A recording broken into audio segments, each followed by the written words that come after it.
Kettleman's Bagels is proud to support Grill This, Smoke That. Kettleman's, makers of wood-fired Montreal-style bagels using only premium ingredients. With 3 Ottawa locations, Kettleman's menu is available 24/7, 365 days a year.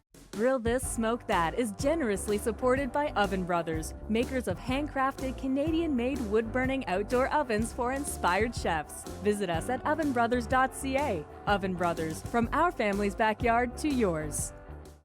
Grill This, Smoke That is brought to you by Furtado Farms. For all your outdoor cooking needs, they're your premium source for cookwood. Whether it's pellets, chips, chunks, or logs, they've got you covered. Visit furtadofarms.ca for more info. Today on Grill This, Smoke That, we've got a very special treat for you. Dino Ovcaric, executive chef of the U.S. Ambassador's Residence, is here to share all kinds of wonderful, good Christmas treats with us all. We're going to have a great Christmas show on Grill This, Smoke That.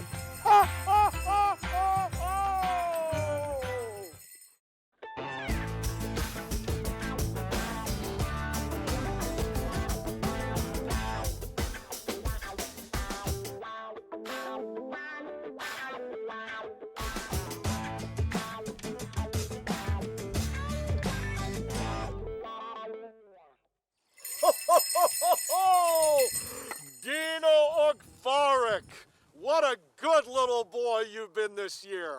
Thank you so much for coming on the show. Steph allowed me to come on and cook up some favorites that you are going to inspire and explain what to do with this wonderful turkey. Dino? Santa? I'm sure you've cooked a lot of turkeys over your day down at the Ambassador's Residence. I have. And we're going to do something very special with this turkey, are we not? Yes, we are. We're going to smoke it. Ooh, yeah. Smoking turkey. It sounds delicious. So, we're going to brine it first though, correct? Yes, we Before are. we brine it, that's what Steph's telling me. Yep. We have to brine this first. So what is the process of brining? Well, basically, we're going to take some liquids and some flavors and put it into the bird, and we're going to leave it in the brine, in this juice, so that it can soak it all up. Oh. And on average, it's about 1 hour per pound of turkey.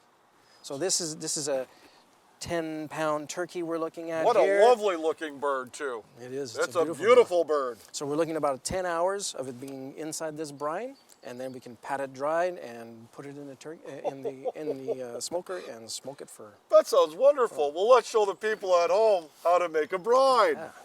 So we have a funny looking bucket here. Yeah. I do believe the elves have been making these for quite a few years now. Yeah.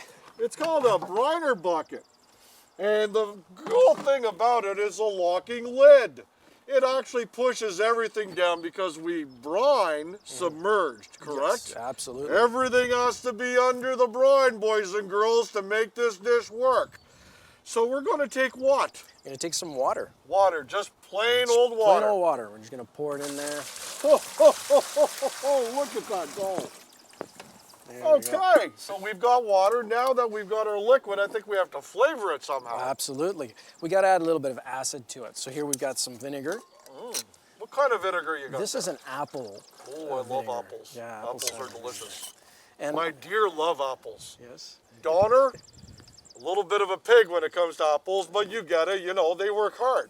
So apples, we got apple vinegar, okay. And this is a little bit of bourbon.